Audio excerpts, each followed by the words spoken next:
আসসালামু আলাইকুম রহমতুল্লাহি ওয়া বারাকাতুহু নাহমাদুহু ওয়া নাশকুরুহু ওয়া নুসাল্লি আলা রাসূলিল কারীম।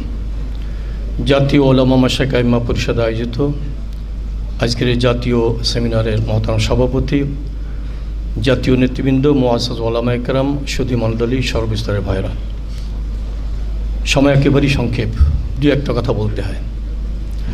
বারবার করে মনের মধ্যে প্রশ্নের উদয় হয়, এই নারী বিষয়ক সংস্কার কমিটি গঠন হলো কিভাবে, কারা করলো, কাদের ইশারায়? একটাই জবাব পাই, সেটা হলেই কোনো অদৃশ্য কোনো অপশক্তির কালো হাতের ইশারা থাকতে পারে, সেটা আটলান্টিকের ওপার থেকে হোক আর অন্য জায়গার থেকে হোক। আপনারা জানেন, বারবার করে এদেশের ইমানদার মানুষকে তারা সুশ্রী দেয়, বিশেষ করে ইসলামের উপর আঘাত দিয়ে। সুশ্রী দিলে আমরা বিরক্ত হয়ে স্বাভাবিক। তাই একটা কথা খেয়াল রাখবেন, সুশ্রী পরিমাণ বেশি যদি হয় তখন দ্বিতীয় থাপ্পড় দিলেই কিন্তু বন্ধ হয়ে যায়।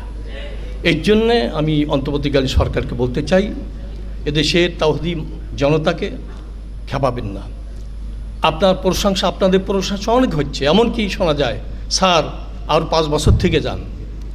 এর বিপরীতে কোনো স্লোগান না আসুক যে স্যার এইটার পরিবর্তন করেন, না হয় 5 মিনিটের মধ্যে চলে যান। এমন স্লোগান আসার আগেই আপনারা বিবেচনায় নেবেন।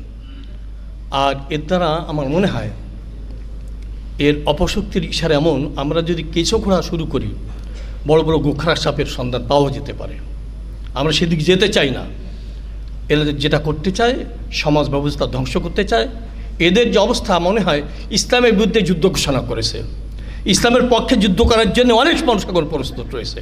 এই জন্যে আমরা চাই এই যে নারী বিষয়ক সংস্কার কমিটি যেটা সুপারিশ করেছে এখনই বাতিল করতে হবে, দেরি করা যাবে না।